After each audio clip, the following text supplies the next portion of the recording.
C'est si bon de remettre notre âme à sa place, rappeler à nos émotions, nos sentiments charnels, que ce n'est pas eux qui dominent. Peu importe ce qu'on vit, ce qu'on traverse, tout dans ce monde va passer. Toutes les journées ont 24 heures, même les mauvaises. Mais Christ, qui est notre fondation, lui demeure. Sa présence est la même éternellement. Son amour qui nous poursuit est la même. Et c'est bon de sortir de cette notion du temps pour rentrer dans sa présence, pour rappeler à notre âme que le Seigneur est fidèle et que c'est lui qui dicte notre vie. Alléluia. Merci beaucoup Moïse, merci Annie. Merci à tous ces anges qui se joignent à nous, qui travaillent en douce, mais qui sont bien présents. Merci à chacun de vous d'avoir joint vos cœurs à la louange, à l'adoration.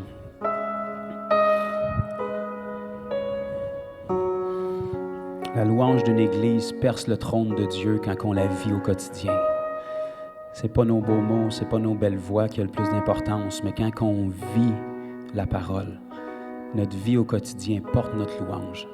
Et ça fait que quand on ouvre notre bouche, on perce le trône de la grâce très rapidement. Amen. Gloire au Seigneur. Toujours difficile de transitionner de ça. On ne voudrait pas sortir, mais les petits amis qui ont été patients, on inviterait tous les parents qui ont des enfants, vous pouvez les accompagner pour l'école des enfants en bas, faire les pipis, les remettre aux mains des professeurs en bas, des enseignants, qui vont les instruire dans les voies de Dieu, parce que si on ne le fait pas, le monde va se faire un plaisir de les instruire dans les voies du diable. Fait qu'on va essayer de contrecarrer ses plans.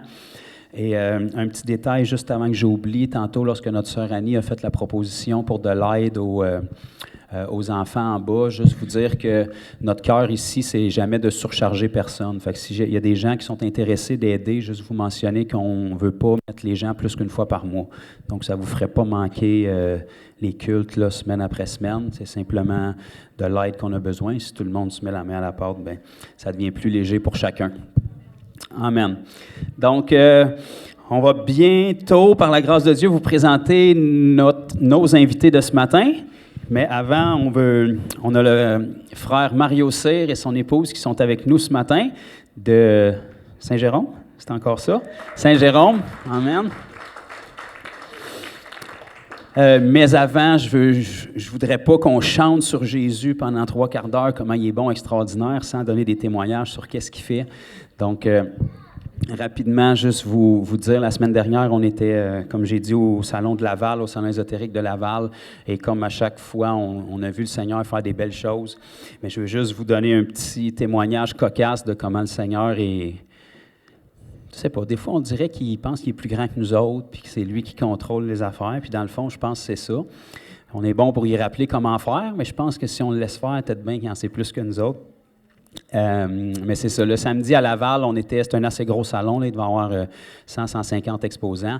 Et puis, il y a une église de Laval qui ont décidé de participer avec nous et puis de défrayer les coûts du salon avec leur église. Donc, ils sont venus participer. C'est un salon qui était quand même très coûteux.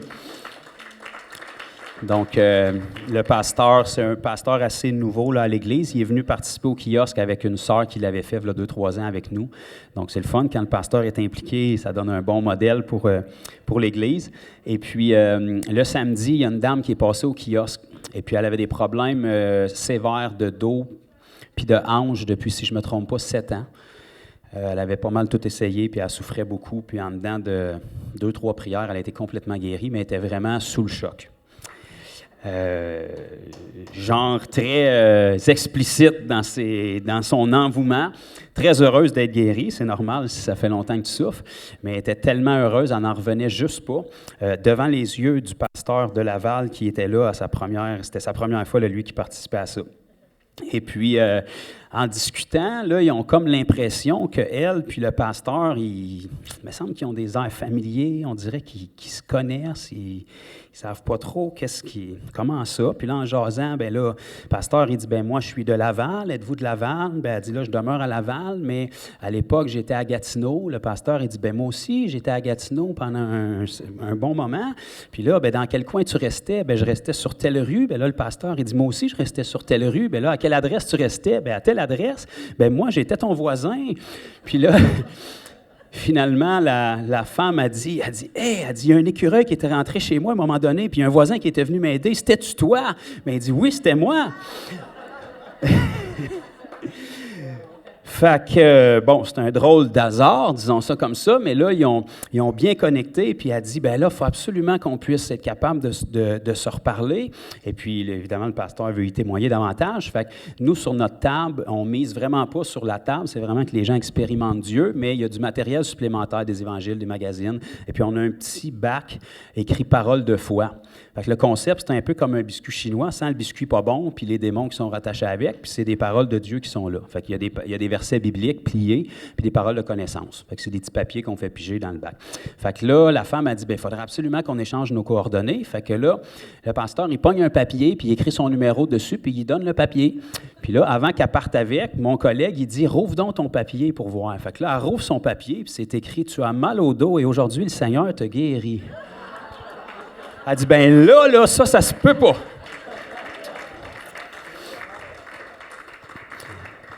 Amen. Fait que je trouvais ça quand même cocasse. Le Seigneur a de la suite dans les idées. Et puis, vous savez, c'est un plat avec des papiers, des versets bibliques puis des paroles. Mais le Seigneur peut faire n'importe quoi avec ça si on y rattache de la foi. Donc, c'est soit bien des hasards qui a fait ça, si on veut être incrédule, parce qu'on peut tout le temps l'être. Dieu a dit que si tu vois un mort ressuscité, tu peux rester incrédule si tu veux. Donc, ou c'est soit un ange qui a décidé de mettre le petit papier là juste pour convaincre le cœur de la dame, et puis là, ils sont en contact, donc on prie que le Seigneur vraiment l'amène vers une repentance sincère et une conversion. Et puis tout ça est possible simplement parce qu'on était là. Fait qu'en étant là, on permet à Dieu de l'être aussi. Donc, amen. Je veux prendre un autre témoignage de notre sœur Annie, qui est ici, qui va venir nous partager ça, et puis elle va faire comme si elle n'est pas stressée. Fait que... Donc, Annie, elle a eu plusieurs beaux témoignages, je pense au travail principalement, mais là, elle va nous en raconter juste un ce matin, juste pour que vous voyez que le Seigneur veut agir à travers chacun d'entre nous. Hein? Donc, tous ceux qui se disent « pas moi », c'est à vous qu'on parle ce matin, c'est vous que le Seigneur veut utiliser. Merci. Tout ça se déroule au travail, finalement. Il y a une de mes collègues de travail, ça fait une couple d'années qu'elle veut être enceinte. Il s'essaye, puis ça ne fonctionne pas. Fait que là, ça vient à ses oreilles comme de quoi que je guéris. T'sais. Fait que finalement, c'est pas moi qui guéris, on sait bien. Sa chum de fille, la veille, a été guérie d'un mal de dos. Ça faisait 6 ans qu'elle avait mal au dos. Fait que sa chum de fille, ça donnait un bon témoignage pour elle, justement, que le Seigneur peut s'agir à travers mes mains pour qu'elle puisse avoir un bon résultat. Fait que finalement... Oups, excusez. Fait que finalement, ça fait longtemps qu'il essayait d'avoir des enfants. Fait que... elle me dit... Elle se convainc, elle me dit « OK, Annie, peux-tu prier pour moi? » Tu sais, d'un coup que ça marcherait, tu sais. C'est pas de problème. Fait que j'ai dit « On va aller là-bas, on va les prier. » Puis...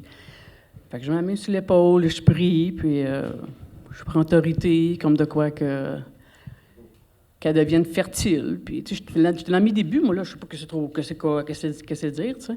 Fait que finalement, elle ressent quelque chose au niveau du ventre. Et OK. Puis moi, j'ai eu une vision. Puis dans la vision, ça me dit, je vois l'image, ça me dit, il y a 2 enfants. Fait que là, je le regarde, j'ai dit, tu vas avoir 2 enfants. Puis là, j'ai dit d'autres choses, puis je m'en souviens pas. Fait que là, je suis restée bouche bée. Je vois, qu'est-ce que j'ai dit là, moi? Fait que ça reste comme ça, mais elle est toute euphorique parce qu'elle a senti quelque chose agir dans son ventre, tu sais. Fait que ça reste comme ça. Qu'est-ce que je savais pas dans ce mois-là? Ça a duré 3 mois, ces épisodes-là. Dans le premier mois, ces règles, ils ont parti de 55 jours, ils ont descendu à 30 jours.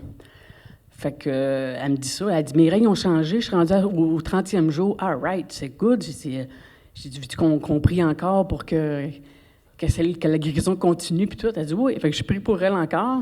Puis, entre-temps, elle me dit, mon médecin, elle m'a dit que j'avais le syndrome des ovaires polykystiques. Ça, c'est que tu as des règles, mais tu n'ovules pas. Fait que dans ce temps-là, tu ne peux pas avoir d'enfant, théoriquement.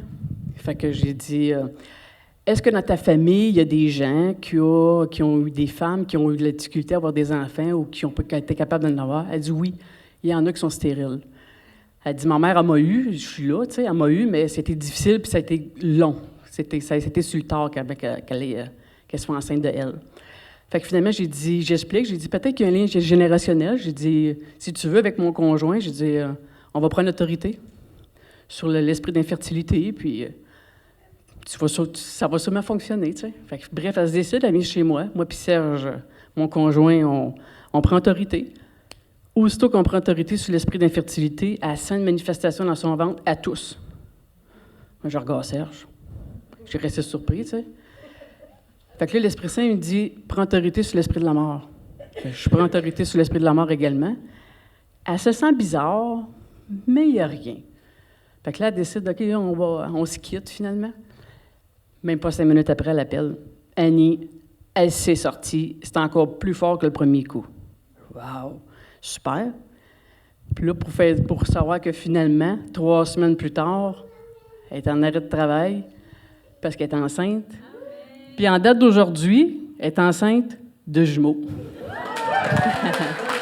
Merci, Seigneur. Alléluia. Le Seigneur donne là-dedans la multiplication. Hein? C'était pas mal son plan depuis le départ. Amen. Gloire à Dieu. Merci, ma sœur Annie. Donc, le Seigneur peut faire ça à travers un employé d'usine. Pouvez-vous croire ça? Amen. Je voudrais rapidement inviter papa. Ça, c'est le mien, là, c'est pas le vôtre, là, mais c'est mon père. Il va vous donner un petit témoignage rapide aussi. Il y en a pas mal à vous conter, mais il va vous en donner un petit qui, je pense, qu'il va être pas mal bon. Merci, Joe. Bonjour. Je vais vous raconter un petit témoignage. Il y a environ 45 ans, j'étais de passage dans la ville de Montréal.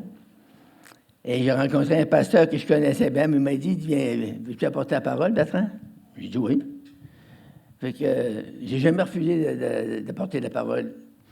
Des fois, il y a des gens qui ne sont pas prêts. Mais moi, depuis 70 ans que je suis sauvé, puis j'ai toujours été prêt. Puis je suis encore prêt maintenant. Mais c'est pas moi qui vais apporter la parole.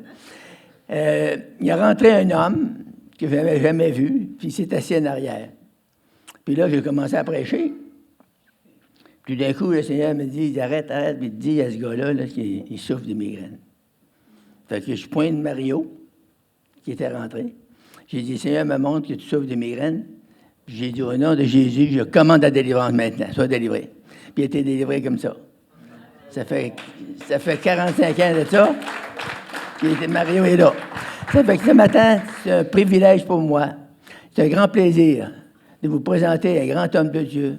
Mario est devenu le secrétaire des Assemblées de Dieu pour tout le Québec. Puis il a fait ça pendant des années. Puis on est resté en contact. On le voyait assez souvent. Puis une secours, je faisais des croisades un peu partout dans le Québec. Mario venait là, dans mes réunions. Puis on avait des très, très bonnes réunions. Puis là, il a marié cette belle madame-là qui travaille avec lui conjointement, tous deux dans le ministère prophétique. Il va vous le prouver ce matin. Fait que c'est un privilège, c'est une joie, c'est un bonheur pour moi de vous présenter l'homme de Dieu, un homme de foi et de puissance qui s'appelle M. Mario C. Mesdames et messieurs!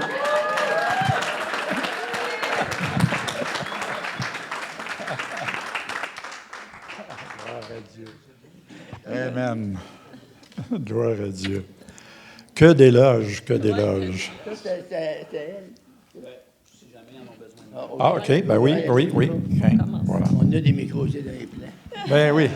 Gloire à Dieu. Merci, Seigneur. Merci pour cette belle intro, Bertrand. Pour moi, Bertrand, vous réalisez-vous que vous avez un pionnier de l'Évangile ici? Wow!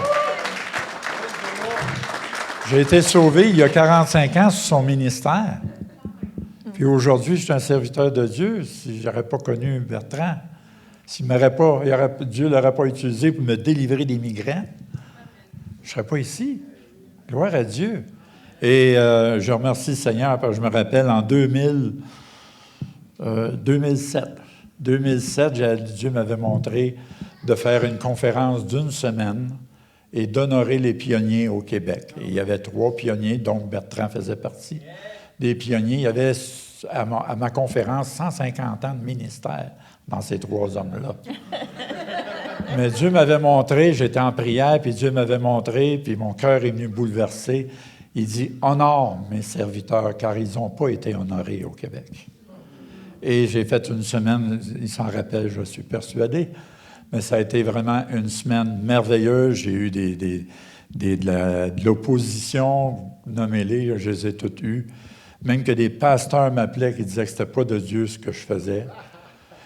C'était une conférence pour passer le flambeau à des jeunes.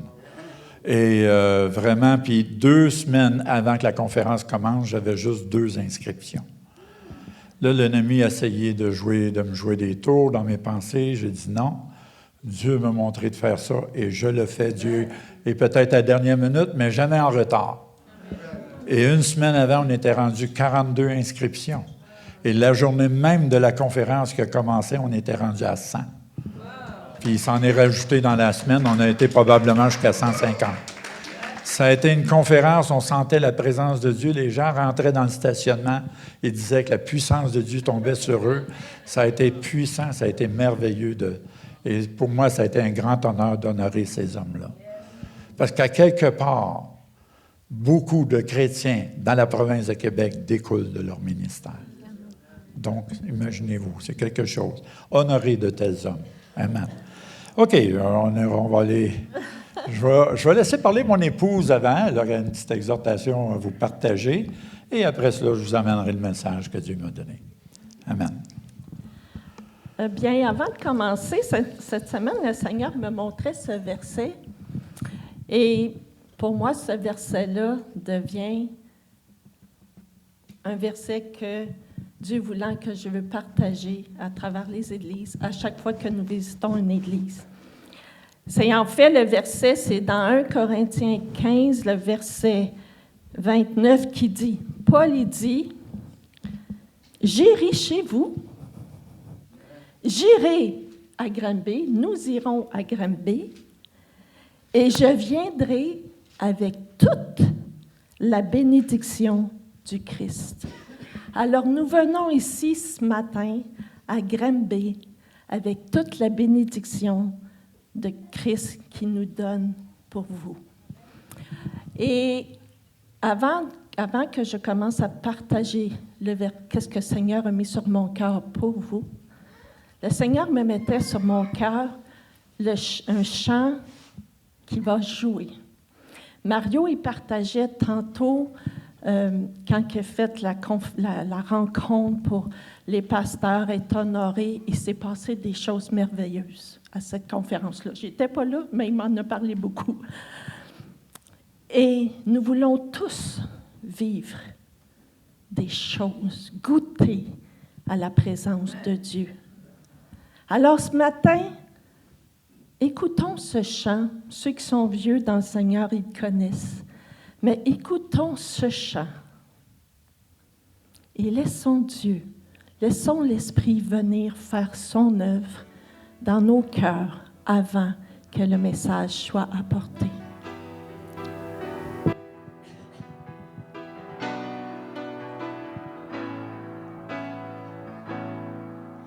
Que ces lieux soient visités par ta sainte présence.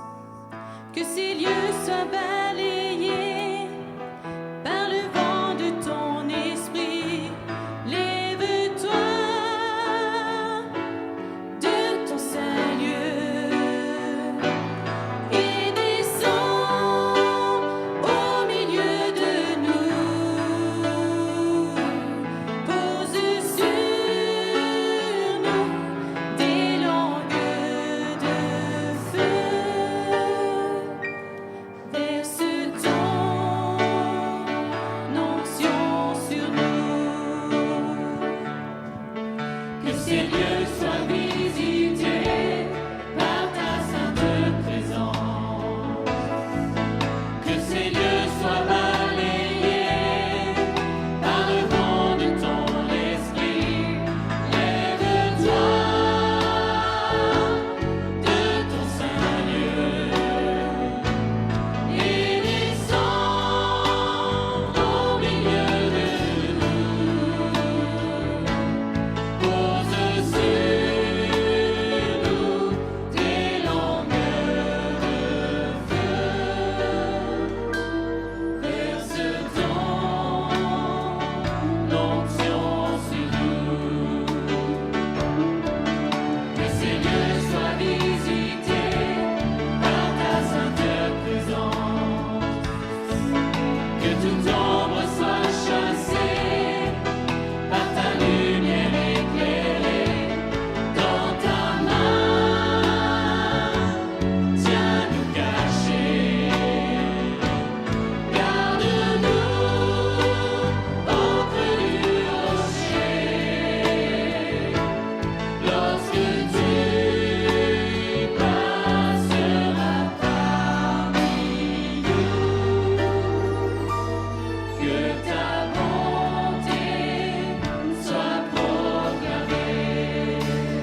de l'action de ton esprit dans ta gloire.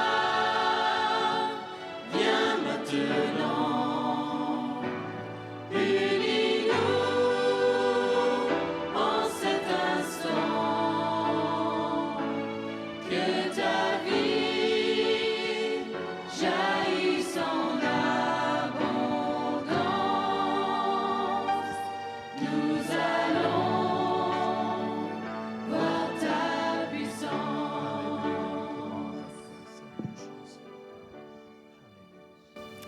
Amen. Amen. Que ce lieu soit visité ce matin. On n'est pas juste là ce matin pour faire du social et tout ça, mais nous voulons goûter à la présence de Dieu. Nous voulons voir sa puissance et être unis ce matin, en cet instant. Alors ce matin, ce que le Seigneur me mettait sur mon cœur, c'est de parler de son amour. Et ce n'est pas ce qu'il y avait sur mon cœur. Mais le Seigneur me parle de mon amour. S'il veut que je vous parle de l'amour, c'est que vous avez besoin de goûter à cet amour-là de notre Dieu ce matin. On a tous besoin de goûter à l'amour de notre Seigneur. Moi, je veux, et je veux encore plus. Alors, ce matin, laissez-moi vous parler de Jésus. Quand Jésus est venu et vivre avec cette espérance, nous avons une espérance et de vivre avec cette espérance-là. Jésus était sur cette terre et il était quoi? Porteur d'espérance. Il n'était pas là en train de vous condamner, mais il était porteur d'espérance. Tous ceux qui venaient à lui et qui pouvaient être découragés, malades, dans l'âme, physique, peu importe, il reflétait quoi? Une espérance. Et est-ce que c'est ça que tu vis, toi, avec ton Dieu? Est-ce que tu vis une espérance? Est-ce que tu as cette espérance-là ce matin? Dans la Bible, le sommaire, dans Jean 1,4, ça dit « En lui, résidait la vie. Et cette vie était la lumière des hommes. » Notre Dieu, quand il était ici, il représentait la vie et non la mort, mais la vie. Et cette vie-là résidait, bien important, cette vie-là résidait en lui. Et Jean ne décrit pas Jésus comme le grand enseignant, pas comme le grand faiseur de miracles, mais il dit il y avait quelque chose en lui qui le rendait différent. Pourquoi? Parce qu'en lui était la vie. Pas à cause de ce qu'il a pu faire, mais parce qu'en lui résidait la vie. Alors, pourquoi Jésus est venu? Dans Jean 10, ça dit, « Je suis venu afin que quoi? Que vous ayez quoi? La vie. Que vous ayez la vie. » C'est quelque chose. Qu'est-ce qu'il y a de plus grand que la vie? S'il n'y a pas de vie, c'est mort. Mais il est venu pour que nous ayons quoi? La vie. Pas n'importe quelle vie. Sa vie. Réalisez-vous? Sa vie. En Jésus était la vie, et c'est la vie de Dieu qui le rendait différent. Ce que Jésus dit, ce que vous avez vu en moi, ce que vous avez vu de moi, je suis venu, pourquoi? Reproduire cela en vous. Moi, ça m'épate. C'est wow! Tu veux reproduire cela en moi?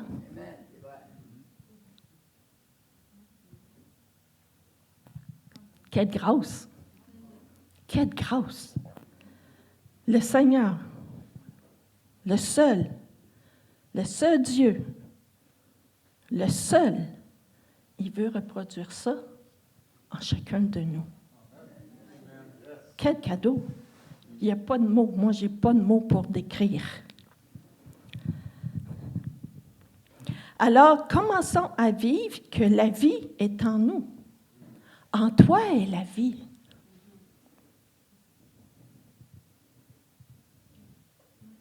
En toi est la vie. La vie de notre Seigneur Jésus-Christ est en toi. Est en toi. Est en toi. Est en toi. On a cette vie-là en nous. Wow! Wow! Alors, commençons à croire ce que Dieu croit à ton sujet. Parce que Dieu, s'il nous donne sa vie, il croit en toi. Il croit en toi. Mon Dieu croit en moi. Souvent, nous, on ne croit pas en nous. Moi, mais toi, Dieu, tu crois en moi? Comment tu fais pour croire en moi? Ce n'est pas à cause de moi. À cause de son amour qui est en nous et qui habite en nous.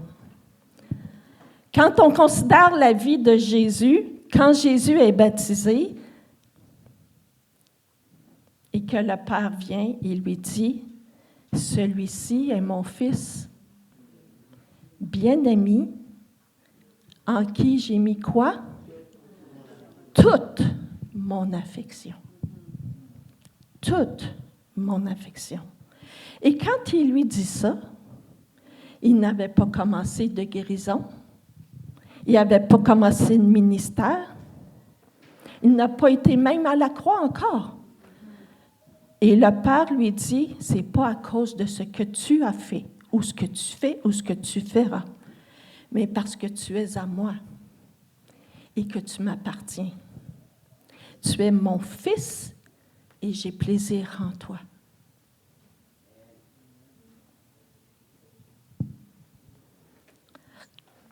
Alors, ce matin, je ne sais pas ce que vous êtes ou ce que vous êtes dans votre vie. Je ne sais pas votre relation avec le Seigneur. Et je ne sais pas si vous avez même goûté à cette déclaration du Seigneur dans votre vie. Parce que vous pourriez être surpris combien de personnes n'ont pas goûté et vécu ça. Cette déclaration que Dieu te dit, mon fils, ma fille, j'ai plaisir en toi. Chacun de nous ici, il vient te dire ce matin, j'ai plaisir en toi. Pas à cause de ce que tu fais, pas à cause de qui tu es,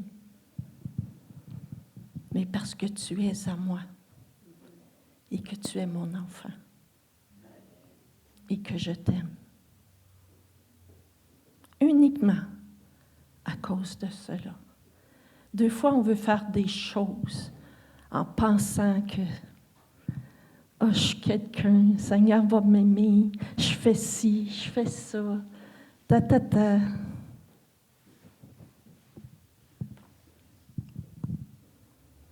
Même si tu fais rien, si tu as le Seigneur dans ton cœur, et que tu l'as accepté comme ton Sauveur et ton Seigneur, il va venir toujours te dire, mon fils, ma fille, tu as du prix à mes yeux. Tu as de la valeur à mes yeux parce que tu es mon enfant bien-aimé. Il n'y a pas de plus grand amour de se faire dire par le Dieu. On a chanté tantôt, tu es saint, tu es saint. Mais vient celui qui est saint ce matin te dire, je t'aime et tu m'appartiens. Tu m'appartiens. Il n'y a rien qui peut me séparer de mon amour envers toi. Absolument rien. Il n'y a rien. Nous, en tant qu'êtres humains, on peut séparer. Mais mon papa, jamais, jamais, jamais, jamais, il n'y a rien qui va me séparer de son amour. Parce qu'il est fidèle à sa promesse. Il est fidèle à sa parole. Et il est mort pour chacun de nous.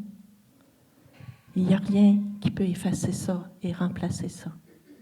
Cet amour-là qu'il a eu à la croix. Et s'il est ressuscité des morts et retourné auprès du Père, pourquoi? Parce qu'il nous attend. Et on va être avec lui dans l'éternité. Pour l'éternité. Et il n'y a rien qui peut détruire et effacer cela.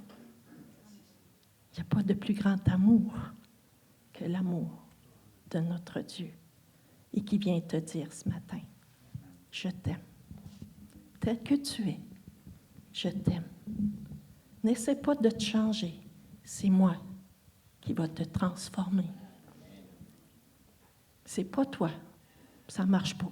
On l'essaye, je l'ai essayé, on l'a tout essayé. Est-ce que ça marche? Non.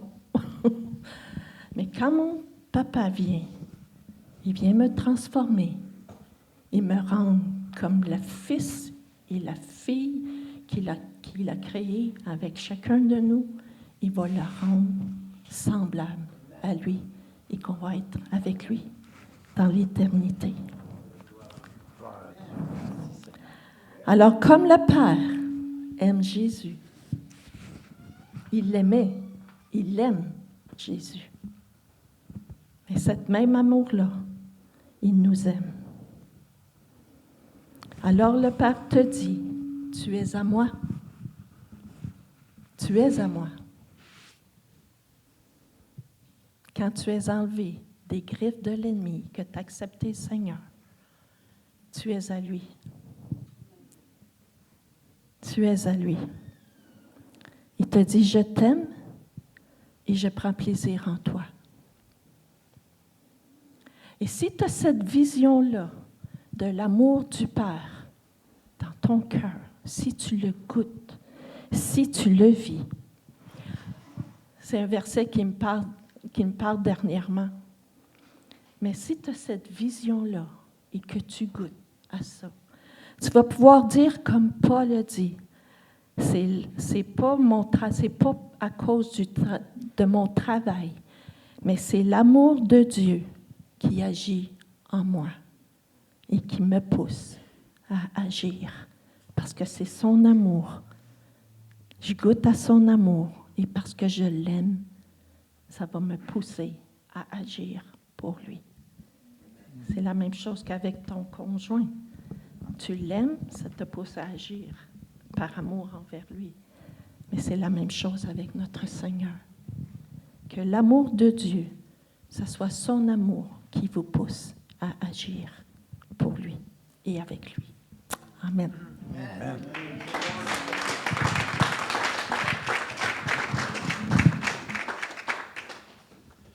Gloire à Dieu. Amen. Il y a toutes sortes de pensées dans mon esprit. ce que mon épouse a partagé. On a à se poser la question ce matin. Quand on fait l'œuvre de Dieu, est-ce qu'on le fait par devoir parce qu'on est des enfants de Dieu ou on le fait par amour? Parce qu'il nous a aimés le premier. À plus forte raison, nous avons toutes les raisons de le servir avec amour. Parce qu'il nous aime et nous sommes supposés de l'aimer. Juste le fait qu'il nous a sauvés, qu'il nous a fait passer des ténèbres à la lumière, juste cela, le Dieu Tout-Puissant, le Créateur, qui s'est révélé à nous un jour pour nous emmener dans son admirable lumière. Gloire à Dieu, merci Seigneur. Quel beau salut, n'est-ce pas? Et nous devons être reconnaissants envers Dieu par rapport à notre salut. J'aurais jamais cru, moi, qu'à l'âge de 23 ans, j'aurais accepté le Seigneur dans ma vie. Et j'avais quelqu'un qui me parlait du Seigneur, puis il était tannant. Il était fatigant. À un moment donné, parfois, j'avais le goût de l'étriper. Mais il a été persévérant. Ça y a pris 3 mois avant de me convaincre. Puis je travaillais tous les jours avec lui. Ça y a pris 3 mois. Mais en réalité, ce n'est pas lui qui m'a convaincu. C'est le Saint-Esprit qui m'a convaincu. Il m'avait juste donné un petit Nouveau Testament de Gédéon, tout petit et de misère à lire. Et dans une semaine, seulement qu'à mon travail, j'ai lu le Nouveau Testament au complet. J'étais plus capable d'arrêter de lire. La soif grandissait en moi et la parole de Dieu m'a convaincu de péché, de justice et de jugement. Et c'est ce qui m'a sauvé, sa parole. Amen. Jésus est la parole. Gloire à Dieu.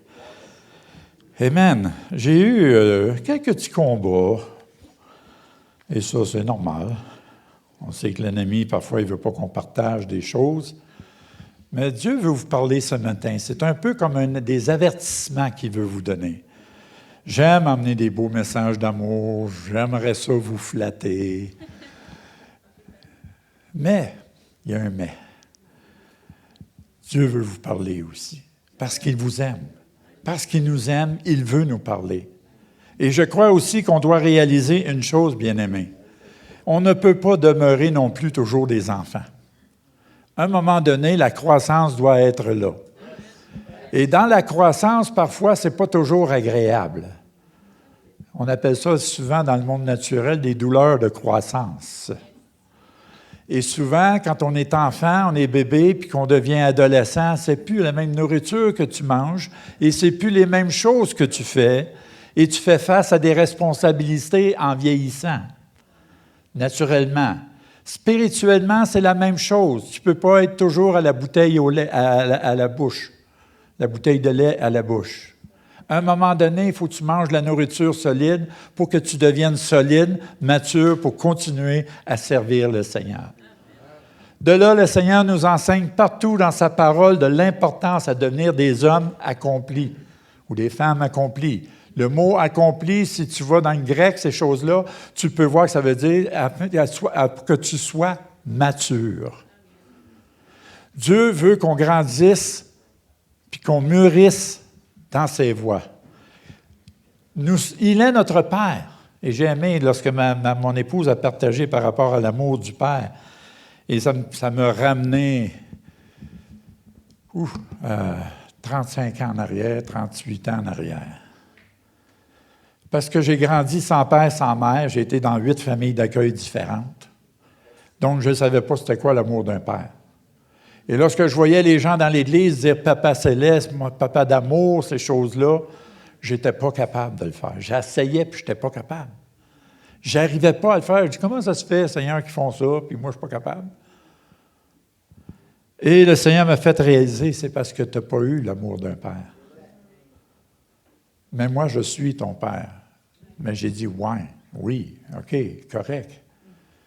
Mais j'ai besoin que tu me fasses vivre l'amour du père. » Et un jour, j'étais en prière dans le salon, à la maison, et je priais.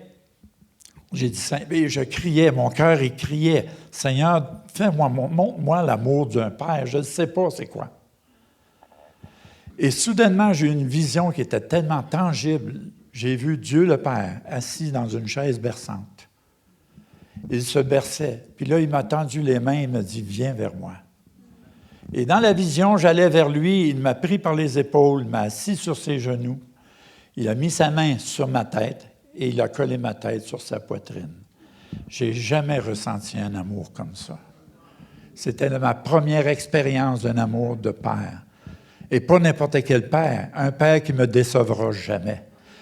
Il n'est pas un père manquant, il est constamment parmi nous. Il est un père qui pourvoit nos besoins, un père qui répond à nos besoins, un père qui connaît nos cœurs et qui va toujours répondre à nos prières et à nos supplications. Et j'en suis témoin, en 45 ans, j'ai vu tellement l'amour du Père se manifester en moi, même quand des fois je disais, « Seigneur, je ne le mérite pas. » Et le Seigneur me disait, « C'est juste parce que je t'aime. » Souvent, Dieu va nous bénir, puis on le sait, on est conscient qu'on ne le mérite pas parce qu'on le sait que notre conduite n'est pas toujours pure. Et à cause de cela, souvent, on se sent mal, on se sent coupable devant le Seigneur parce que notre conduite n'est pas pure. Mais le Seigneur vient à toi et il te dit, « C'est vrai, tu as raison, tu n'es pas pur. C'est vrai que tu as raison, tu ne mérites pas. Mais c'est juste parce que je t'aime. » Le Seigneur ne nous aime pas par rapport à ce qu'on fait. Il nous aime tout simplement parce que nous lui appartenons. Nous sommes ses enfants. Il désire nous bénir. Donc, je vais essayer d'emmener ce que je veux vous partager. Souvent, ça prend des directions différentes. Quand tu laisses le Saint-Esprit agir, je dis toujours, Seigneur, tu dis dans ta parole, et c'est une promesse que je prends, que j'agrippe, ouvre ta bouche et je la remplirai. Tu fais confiance à Dieu, puis Dieu va remplir ta bouche. Amen. Gloire à Dieu. Fait que s'il y en a ici qui sont supposés d'apporter la parole, d'enseigner, puis qui disent, je ne suis pas capable, je ne suis pas appelé. Non. Avec Dieu, tout est possible. Amen. OK, je veux vous emmener à un verset que vous connaissez tous. C'est dans 2 Corinthiens, le chapitre 5, le verset 17. Vous le connaissez tous. Mais c'est important qu'on prenne le temps de le lire.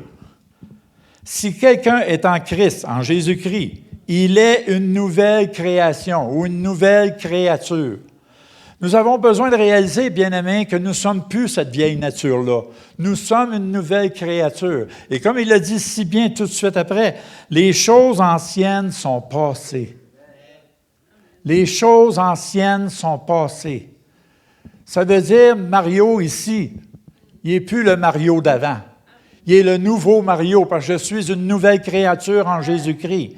Donc, mes pensées, ma façon d'agir, mais mon attitude, mon comportement devraient être transformés. N'est-ce pas?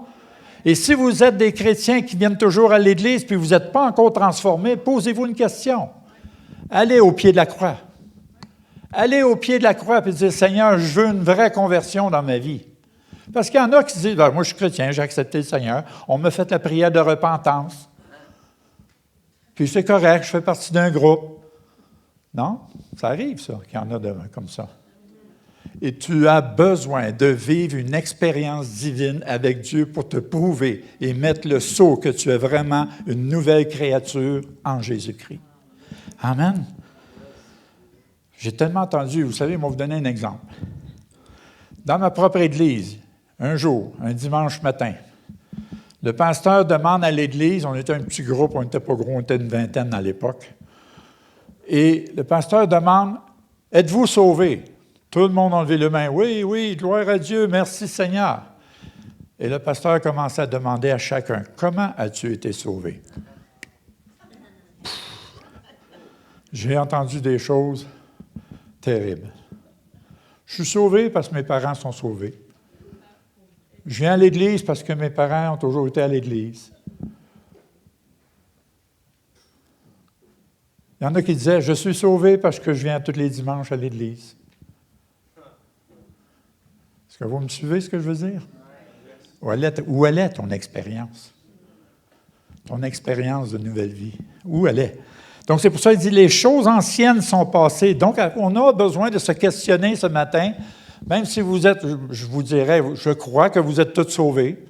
Je crois que beaucoup d'entre vous, vous êtes tous des nouveaux convertis, ça fait pas longtemps que vous êtes sauvés, mais vous devez vous poser la question. C'est pas parce que tu appartiens à une Église que tu es sauvé. Tu es sauvé par rapport à ta relation avec Dieu, par rapport à ta repentance, en confessant tes péchés et en reconnaissant que Jésus est mort sur la croix pour tes péchés, qu'il est ressuscité afin que tu aies la vie en abondance. Amen. Après ça, il dit, les choses anciennes sont passées. Il dit, voici, toutes choses sont devenues nouvelles. Ça veut dire, c'est supposé d'être des choses nouvelles dans vos vies. Votre caractère, votre attitude, vos manies de faire, quoi que ce soit, oui, on a tous des habitudes, ces choses-là, je comprends ça. Et on est tous différents. Parce qu'on est des créatures de Dieu. On est tous différents parce que, oui, tu sais, on va dire, oui, le Seigneur t'a créé avec ça, il t'a donné ces dons-là. Bien, combien de fois vous avez entendu ça? Bien, moi, je suis fait comme ça. On l'entend trop souvent, hein, parfois. Je suis fait comme ça, moi, vous êtes obligé de m'endurer avec mon caractère. Mon caractère. Un enfant de Dieu est supposé avoir le caractère de Christ. Amen. Est-ce que vous me suivez, bien-aimés? Je ne suis pas supposé de parler si long sur ce verset-là, mais quand même. Je pense que c'est bon parfois juste de ramener des choses qui sont simples, qui devraient être comprises par tous. Amen. Et de là qu'on parle, justement, vous ne pouvez pas rester juste des bébés ou des enfants. Vous devez apprendre que vous allez avoir à grandir. Et je crois que le Seigneur veut vous dire ce matin, vous êtes rendus à passer à une autre étape, à un autre niveau dans votre vie spirituelle. Parce qu'il y a des choses qui s'en viennent. Vous savez tous comme moi, je n'ai pas besoin de vous dire, vous enseigner là-dessus. Vous voyez ce qui se passe dans le monde. On voit que toutes les choses se mettent en place pour la fin des temps. Et nous devons être prêts. Et pour être prêt, il faut que tu avances étape par étape. Il faut que tu franchisses les étapes qui sont en avant de toi. Amen. Même si parfois, ça ne te tente pas. Quand tu es adolescent, il y a bien des affaires qui ne te tentent pas. Puis bien souvent, tu deviens rebelle. Et dans l'Église, souvent, on passe d'enfant à adolescence. Et souvent, quand l'Église passe à l'adolescence, ouf, il commence à avoir des contrariétés, puis de l'opposition, puis des mécontentements, ces choses-là. Notre attitude va déterminer notre attitude. Amen. N'oublions pas ça. Je veux que vous tourniez avec moi dans Philippiens, le chapitre 2, à partir du verset 12. J'ai juste un verset, surtout, que j'ai à cœur de vous partager, mais je veux lire les versets avant, parce que c'est toujours bon de rentrer dans le contexte, ces choses-là. Philippiens, le chapitre 2, le verset 12. Le titre de mon message, si vous voulez un titre, c'est « Faites toutes choses sans murmure ni hésitation ». Je vais vous parler pourquoi je vous donne ce titre-là. Il est marqué justement dans le verset 14. On va commencer au verset 12 qui nous dit « Ainsi, mes bien-aimés, comme vous avez toujours obéi ».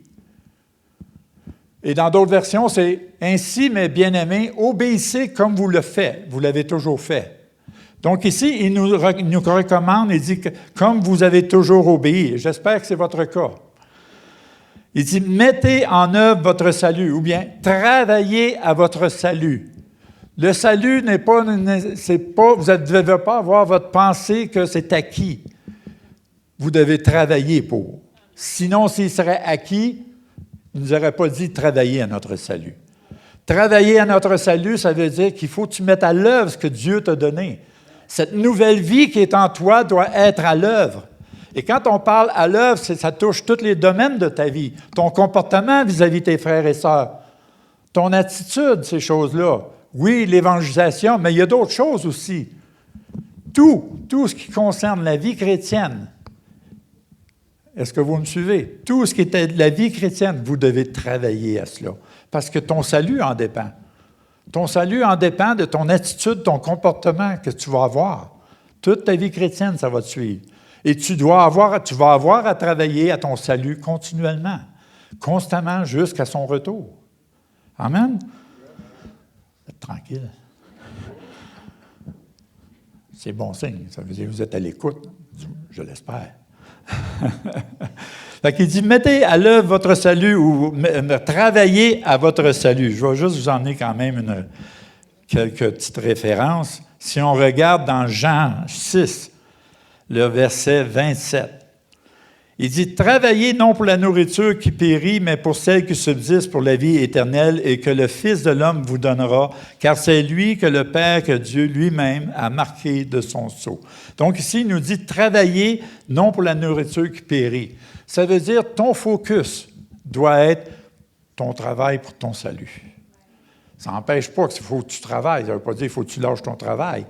Moi, j'ai connu des gens dans les débuts de ma vie chrétienne, quand il dit celui qui va laisser sa femme, ses enfants, ces affaires-là pour le suivre, puis j'ai vu quelqu'un le faire littéralement. J'ai dit non, là, franchement, là, ça ne marche pas, là.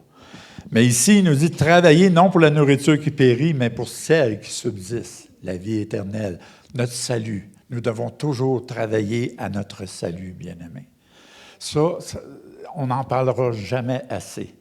Ne jamais prendre pour acquis, même si vous êtes l'Église fondation ici, puis ça va bien, puis Dieu se glorifie à travers vous autres, ne prenez jamais rien pour acquis.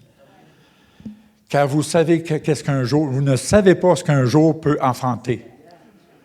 Quand il dit « travailler à votre salut » aussi, c'est écrit aussi comme quoi qu'il ne faut pas oublier, car les jours vont être mauvais aussi, à d'autres endroits. Et on sait que les jours vont être mauvais. À plus forte raison qu'il faut continuer à travailler à notre salut. Et même l'apôtre Paul, il dit à un autre endroit, de ne pas négliger un si grand salut. De ne pas négliger un si grand salut. Wow. Puis arrêtez de vous laisser condamner par l'ennemi parce que tu n'as pas réussi à faire telle affaire pour le Seigneur. Trop de chrétiens aujourd'hui se sentent condamnés, vivent dans la culpabilité. Pourquoi? Parce qu'ils n'ont pas pu faire ce qu'ils étaient supposés de faire. L'œuvre de Dieu, c'est de croire à son Fils. C'est ce que ça nous dit. La volonté de notre Père, c'est de croire en son Fils. Gloire à Dieu. OK, on continue. Dans 2 Pierre, chapitre 1, verset 10, il dit « C'est pourquoi, frères, appliquez-vous d'autant plus à affermir votre vocation et votre élection. » Notre salut, c'est une élection. Votre vocation et votre élection, car en faisant cela, quoi ça dit? Vous ne broncherez jamais. Donc, il y a un avertissement que le Seigneur nous dit ici, que quand tu travailles à ton salut, ça va te permettre de ne pas broncher. Mais si on va littéralement, bien-aimé, tu négliges ton salut. Tu as un pied dans le monde, un pied dans le Seigneur. Qu'est-ce qui va arriver? Il y a des grosses chances que tu bronches. Dieu nous avertit ici, tu ne veux pas broncher dans ta vie chrétienne? Bien, travaille à ton salut. Applique-toi à la parole. Mets la parole de Dieu en pratique dans ta vie. Ne fais pas juste te borner à la lire. Mais écoute-la et l'applique-la dans ta vie de tous les jours. Gloire à Dieu. Amen. Première épître de Pierre, chapitre 1, verset 17. « Et si vous invoquez comme Père celui qui juge selon l'œuvre de chacun, sans favoritisme, conduisez-vous avec crainte pendant le temps de votre séjour sur terre. » Se conduire par crainte. Crainte, ça ne veut pas dire de la peur, là. Crainte, la vraie définition à moi, quand on parle de la crainte de Dieu, c'est peur de lui déplaire. C'est peur de lui déplaire. Et vous devez savoir et réaliser, bien-aimés, que le Seigneur connaît tes moindres pensées, tes moindres projets. Il connaît tout de toi. Tu peux cacher à tes frères et tes sœurs, tu peux cacher à ton pasteur, mais Dieu voit dans le secret. Il sait tout de toi. Tu ne peux pas te cacher devant lui. À plus forte raison, nous devons marcher dans la crainte de Dieu. Amen. Juste ça, déjà, ça devrait nous aider énormément. Gloire à Dieu. OK, on retourne dans Philippiens 2. On va aller voir le verset 13. « Car c'est Dieu qui produit en vous le vouloir et le faire selon son bon plaisir. » C'est intéressant, ça. C'est lui qui met le vouloir et le faire en vous. Il y en a qui disent « Je ne suis pas capable, je n'arriverai jamais. » Écoutez, moi, vous dire une chose. J'ai des combats constants. Ça fait 45 ans que j'ai accepté le Seigneur. Puis j'ai constamment des combats à prendre du temps dans la prière, du temps dans la lecture de la parole. Pourquoi? Je suis un homme qui a de la misère à se concentrer. Ma femme m'a fait réaliser, elle dit, tu as le TDA. Dans mon temps, on ne savait pas c'était quoi le TDA. J'ai un manque de concentration et j'ai prié là-dessus, je prie constamment là-dessus, je me fais moi-même de la délivrance là-dessus. Puis là, j'ai dit, Seigneur, comment ça se fait que ça ne marche pas? Pourtant, je crois en toi, puis tu peux me délivrer, tu peux en un instant, tu peux le faire. Puis à chaque fois, je suis obligé de faire du combat. Mais quand même, je persévère et je n'abandonne pas. Et je fais ce que j'ai à faire. Amen. Dieu, parfois, peut délivrer instantanément et parfois, il éprouve ta foi pour voir jusqu'où tu vas aller. Amen. C'est important, ça, de savoir ça. Mais la parole de Dieu me dit, mais celui qui persévérera jusqu'à la fin sera sauvé, qui veut dire rencontré, guéri, délivré. Amen. Gloire à Dieu. Ça brûle en dedans de moi. Ça brûle, ça brûle. C'est comme Jérémie. Il avait beau se plaindre qu'il y avait des problèmes, du trouble. Mais il dit, il y a un feu à l'intérieur de moi qui brûle, qui me consume. Il dit, je ne suis pas capable. Il faut qu'il en parle, il faut qu'il parle. La parole de Dieu, c'est ça. C'est ça, la fontaine d'eau vive en toi, la parole de Dieu. Elle veut sortir, elle. Gloire à Dieu. OK, merci Seigneur. On va aller tout de suite au verset 14. On dirait que je saute des étapes. J'avais marqué même si Jean 15,5, quand il dit « Croyez en moi, car sans moi, vous ne pouvez rien faire. » On ne peut rien sans le Seigneur. On arrive au verset 14. « Faites toutes choses sans murmure et ni hésitation. »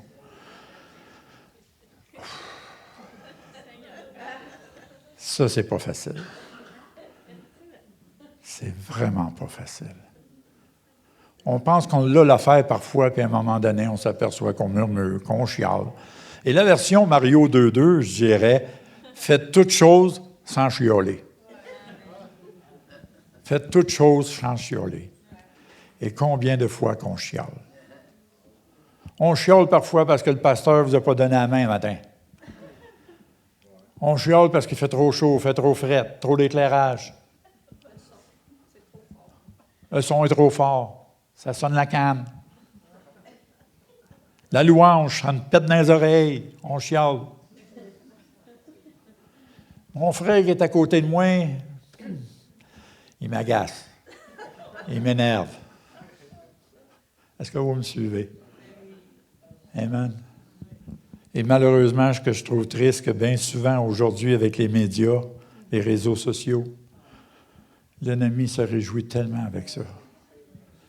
Je n'ai jamais vu autant de chrétiens juger, médire, critiquer. Tu vois tout ça sur les réseaux sociaux. Pensez-y comme il faut. Examinez vous-même. La parole de Dieu nous dit de s'examiner soi-même. Je ne suis pas en train de parler que je compte les réseaux sociaux. C'est un outil merveilleux pour l'évangélisation, un outil merveilleux pour le salut, mais peut être un outil destructeur pour le peuple de Dieu. Pour le peuple de Dieu. Comment utilisons-nous cet outil? C'est important de réaliser cela.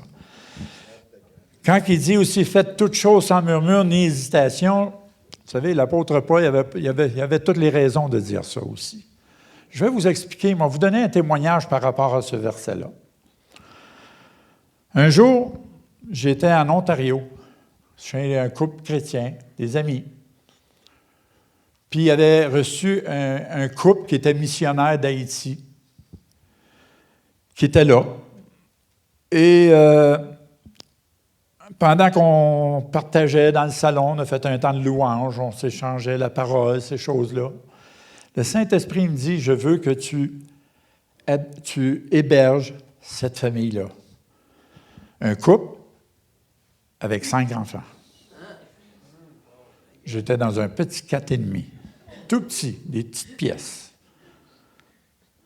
Puis, on le savait, moi et mon épouse, on savait que c'était vraiment le Seigneur qui nous le montrait. Donc, j'ai dit au couple, parce qu'il s'en venait au Québec pour une période, pour ramasser des fonds, faire le tour des églises, tout cela. Puis le Seigneur, il dit, prends-la à ta charge. OK. J'étais en plus sur le chômage. Tout ce qu'il fallait pour critiquer, pour chialer. Ça, c'est rien. J'arrive, là. Donc, je leur dis ça. Ils étaient tous emballés, ils étaient contents. Donc, ils sont venus chez moi avec les enfants. Ça l'a demandé pas mal de faire mourir ma chair, je l'avoue. Mais le Saint-Esprit, avant que nous les recevions, le Saint-Esprit m'avait donné ce verset. « Faites toutes choses sans murmure ni hésitation. » Le Saint-Esprit me le rappelait continuellement, à tous les jours, ça ne partait pas de mon esprit. Et j'avais dit à mon épouse à l'époque, j'ai dit, « Ouais, je pense qu'on est mieux d'obéir, puis de faire attention, de ne pas murmurer le temps qu'ils vont être ici. » Ils venaient pour 1 mois. Finalement, ils ont resté 3 mois. Pourquoi? La raison est simple, justifiable. C'est un couple, 7 personnes, missionnaires, qui ne roulent pas sur l'or. Ils devaient retourner en Haïti. Ils avaient besoin de négocier des billets d'avion, le meilleur prix possible. Ça les a pris 3 mois pour les trouver, ces billets-là.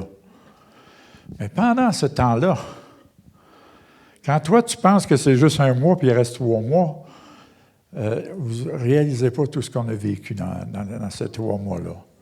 Mais le Saint-Esprit nous rappelait toujours ce verset-là. Regardez bien la suite. Tout ce qui était mes proches, même dans la famille de Dieu, l'Église, la famille naturelle, était contre nous constamment pour dire « c'est pas de Dieu ce que vous faites ». Et je ne les en veux pas, parce qu'ils ne comprenaient pas. Ils ne comprenaient pas que Dieu m'avait dit de les recevoir, puis que le Seigneur m'avait dit de rien faire, de faire toute chose sans murmure.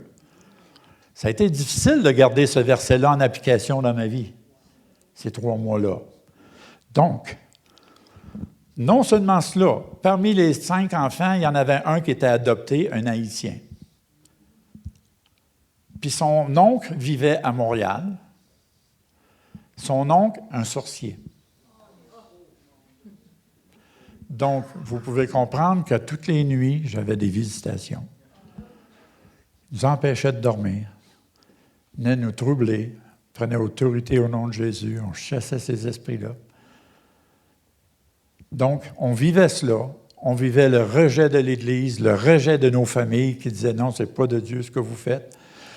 Pour vous dire, juste rapidement, il n'y avait personne qui était en accord avec nous. On se sentait seul, complètement seul. Et là, ta foi est éprouvée. Et là, le verset venait fort dans mon esprit. Seigneur, tu vois tout ce qui se passe. Mais parce que tu me dis de ne pas murmurer, je ne murmurerai pas. Seigneur, je vais te faire confiance, je m'en remets à toi, puis je te prie de bénir tous ceux qui sont contre nous. Même ma belle-mère m'a appelé, puis elle chiolait après moi, toutes ces choses-là, juste pour faire, quand même. C'est juste pour vous dire, ça a duré 3 mois, ça. Après 3 mois, j'avais hâte que ça arrête, là. Finalement, ils ont trouvé des billets. J'étais content, c'est vrai. J'étais content, mais je disais à mon cœur, merci Seigneur, parce que tu m'as donné la force, le courage, l'hardiesse de rien faire sans murmure. De faire toute chose, je veux dire, sans murmure. Donc, lorsqu'ils sont partis, ça n'a pas fini là. Là, il y en a des fois qui me disaient, « Hein, tu l'avais dit, hein, c'était pas de Dieu, ça. » Et j'étais obligé de leur dire, « Voici ce que le Seigneur me dit. » Le Seigneur me dit, « Faites toute chose sans murmure ni hésitation. Qu'importe ce que vous pouvez penser de moi, qu'importe ce que vous pouvez dire, je m'appuie sur ce que Dieu me dit dans sa parole. » C'est un témoignage que je vous fais, mais il y a toutes sortes de choses que vous pouvez vivre, des expériences similaires. Et c'est ça l'affaire, comme je vous disais tantôt, vous êtes rendu à un point que vous allez changer de niveau, d'étape. Et si vous arrivez à ce point-là de changer de niveau et d'étape, l'ennemi le sait, puis il vous attend dans le coin. Et vous allez avoir besoin d'être vigilant, de faire attention et d'être sensible à l'esprit, parce qu'ici, il vous donne sa parole pour faire attention. Prenez note. Prenez note. C'est pour votre bien. Amen. Gloire à Dieu. Merci, Seigneur. Donc, quelques semaines après ça passé, on reçoit des invités à l'Église. Un couple d'Ontario, justement le couple qu'on avait été. Et ils ne savaient pas que le 3 mois que j'avais vécu. Donc, ils font le ministère, comme d'habitude, ils apportent la parole, tout ça, ils font un appel en avant. Puis là, à un moment donné, ils disent « Mario, Linda, venez en avant. » Donc, on va en avant, tout ça. Et elle commence à prier pour nous. Elle dit « Voici ce que le Seigneur me montre. Dieu me montre un livre ouvert, et je vois sa main prendre la page et la tourner. Et là, c'était une page blanche. Et elle a dit, le Seigneur me dit de vous dire, parce que vous avez passé le test, voici ma rétribution va venir sur vous. Alléluia. Alléluia. Gloire à Dieu. Et à partir de ce moment-là, Dieu a fait des grandes choses dans notre vie, dans le ministère, ces choses-là. C'est fou comment est-ce que Dieu a ouvert des portes pour le ministère. Ça fait déjà 3 voyages qu'on fait à travers le Canada. On vient d'arriver de là. On est arrivé à fin mai, début juin. Nous avons été à travers le Canada. Je vais vous faire une histoire vite là-dessus. On priait tous les deux et on ne voulait pas aller à travers le Canada. On n'avait pas aucune invitation. Parce qu'au début, j'avais comme à cœur d'y aller, mais il n'y avait rien qui rentrait. Et le Saint-Esprit nous a parlé à tous les deux lorsqu'on était en prière. Il dit, allez à la conférence qu'il y a à Regina. Il dit, je veux que vous soyez là, allez-y par la foi, je vais vous ouvrir des portes. Donc, nous sommes allés par la foi, s'attendant à Dieu. On n'a pas fait de téléphone, rien, on était à la conférence. Une super belle conférence qu'on a eue, premièrement. Et de là, beaucoup de pasteurs m'ont vu, ils m'ont reconnu et ont commencé à venir. Hey, je veux que tu viennes à mon église, es-tu libre, tu peux-tu venir? Et notre agenda s'est fait pendant tout ce voyage-là. Et même à un tel point qu'ils veulent tous me revoir l'année prochaine. Donc, on retourne au Canada, à travers le Canada, l'année prochaine encore. Dieu a ouvert des portes. Voyez-vous, quand tu fais confiance à Dieu, Dieu agit. C'est pas ça qu'il dit dans sa parole. Mets en lui ta confiance et il agira. Gloire à Dieu. Merci Seigneur. Dieu est merveilleux. Et vous voyez-vous, qu'est-ce que ça me fait rappeler, ce témoignage-là? C'est que Dieu veut nous montrer.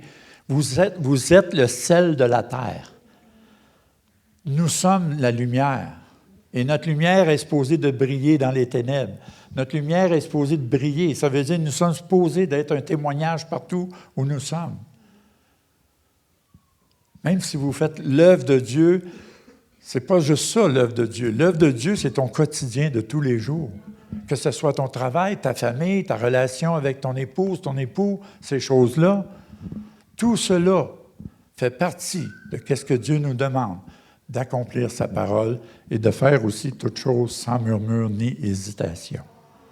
Si Dieu m'a montré ce passage-là pour faire vivre cette expérience-là, je vais vous dire une chose, ça a changé complètement ma vie à ce niveau-là aussi. Parce que je l'ai vraiment fait sans murmure et ça me fait réfléchir à chaque fois. Je vois des choses aujourd'hui dans les églises qui ne me plaisent pas toujours. Je fais face aux murmures et ça m'arrive que je m'échappe. On est des natures humaines et ça peut arriver qu'on peut tomber. Mais on a un avocat auprès du Père Jésus-Christ le juste. On a juste à confesser nos péchés, nos manquements, nos faiblesses. Et il nous tend sa main, il nous relève, il nous pardonne. Il dit, ouais, continue, mon enfant. Amen. N'est-ce pas merveilleux d'avoir un Dieu comme cela? C'est un papa merveilleux que j'ai. Il est toujours là. Gloire à Dieu. Mais il dit ici une chose par après au verset 15. Il dit, faites toutes choses sans murmure ni hésitation. Pourquoi? Afin que vous soyez irréprochables et purs. Donc, si on va littéralement, bien-aimés, si vous murmurez, vous chiolez tout le temps, bien, vous êtes loin d'être irréprochable puis vous êtes loin d'être pur. Si on va littéralement, c'est ça que ça veut dire. Donc, ici, il nous avertit de l'importance d'appliquer la parole. Si on dit on croit au Seigneur Jésus, ça veut dire qu'on est supposé croire à sa parole. Si on croit à sa parole, ça veut dire qu'on est supposé de l'appliquer dans nos vies. Quand on n'applique pas la parole, on est en train de dire, Seigneur, je ne crois pas en toi. Allô? Comme je dis souvent, si vous n'êtes pas capable de dire Amen, dites ouch. Il dit, afin que vous soyez irréprochables et purs, des enfants de Dieu, c'est ça, purs, des enfants de Dieu irréprochables au milieu d'une génération perverse et corrompue. parmi lesquels vous brillez comme des flambeaux dans le monde. Tu ne brilles pas seulement quand tu fais l'œuvre. Tu dois briller par ta présence, par ton attitude, ton comportement. La lumière qui est en toi doit se refléter de toi. Et pour qu'elle se reflète de toi, ça veut dire toi, tasse-toi puis laisse le Seigneur agir. Amen. Les gens n'ont pas besoin de voir toi, ont besoin de voir Christ en toi. Gloire à Dieu. Merci, Seigneur. Donc, c'est ça qui est le pourquoi de faites toutes choses sans murmure ni hésitation. Bien, c'est parce qu'on est la lumière du monde. On est le sel de la terre. Puis on est appelé à dégager une odeur de vie et non une odeur de mort. Amen. Gloire à Dieu. Merci, Seigneur Jésus. Si on va voir, on va aller voir d'autres références que j'ai ici. Dans Jacques, le chapitre 5, le verset 7. Ça nous dit ici, versets 7 à 9. Soyez donc patients. Ça demande de la patience et de la persévérance, vivre la vie chrétienne avec le Seigneur. Soyez donc patients, frères, jusqu'à l'avènement du Seigneur. Donc, ça veut dire qu'il nous encourage ici de continuer à persévérer jusqu'à la fin. Voici le laboureur, merci. Voici le laboureur attend le précieux fruit de la terre, prenant patience à son égard jusqu'à ce qu'il ait reçu la pluie de la première de l'arrière-saison. Vous aussi, soyez patients, affermissez vos cœurs. Affermissez vos cœurs. Comme je disais au début, ne prenez pas pour acquis. On pourrait prendre l'Église Fondation. Ne prenez pas pour acquis votre Église. Vous êtes l'Église Fondation. Et l'Église Fondation, chacun de nous, chaque membre de ce corps, doit travailler au diapason avec la parole de Dieu. Amen. Pas parce que vous êtes assis dans ce lieu, vous faites partie de l'Église Fondation, que vous avez acquis, tout est beau, tout est merveilleux, puis nous, on l'a l'affaire, les autres églises ne l'ont pas. Ah, c'est du murmure, ça. Est-ce que vous me suivez? Si je vous le dis, bien-aimés, c'est parce que Dieu permet dans le ministère que je fais d'aller d'église en église. Puis je ne suis pas un touriste spirituel, là. Le ministère qui m'est imposé, qui m'est mis à charge, est d'aller exhorter les églises, quelles que soient les dénominations. Est-ce que vous me suivez? Et j'en vois de toutes les sortes. J'ai vu des choses dans des églises que ça ne me plaisait pas. J'aurais eu toutes les raisons de murmurer. Mais quand tu vois le Saint-Esprit agir et que Dieu lui parle prophétiquement, qui suis-je pour juger l'Église? Et un verset, je ne me rappelle pas la référence exacte, mais vous allez le savoir sûrement.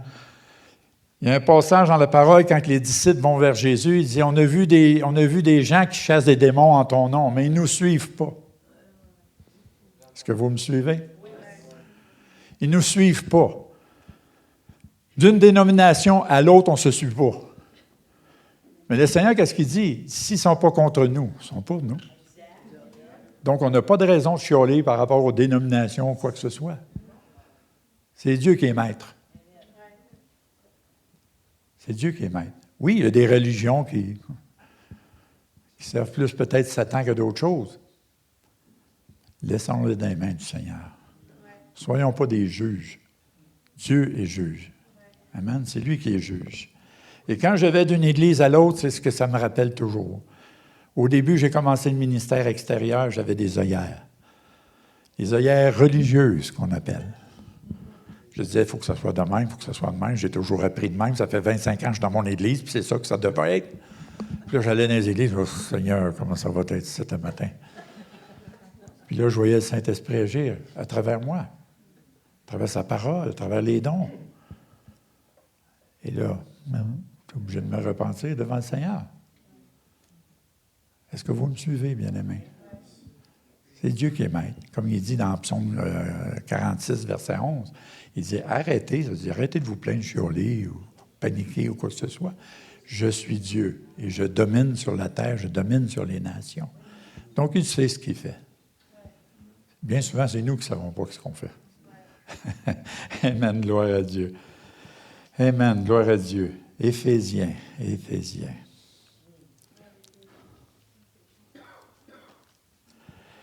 Éphésiens, chapitre 5.